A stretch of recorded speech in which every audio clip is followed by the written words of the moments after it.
நீ வசரம் மிக வசரம் நான் எட்டி தொடவா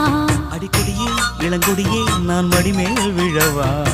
சோழ காட்டுக்குள்ள சோகம் கண்டதால காளங்கண்ணு குட்டி தூக்குதுவால மாமனுக்கு தாங்கவில்லை இனி மாறாப்புக்கு வேலை இல்லை மூணு முழம் மல்லியப்பூ உன்னை முட்டக்கண்ணால் பாக்குறதோ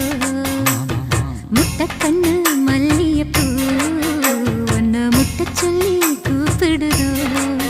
நீ காவலுக்கு மட்டும் இல்லையா எங்கட்டிலுக்கும் கெட்டிக்காரையா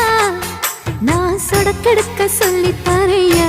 நீ கிட்ட வாயா மூணோடம் மல்லியப்பூ என்ன முட்டக்கண்ணா பாக்குதடி முட்டக்கண்ணு மல்லியப்பூ என்ன முட்ட சொல்லி கேக்குது.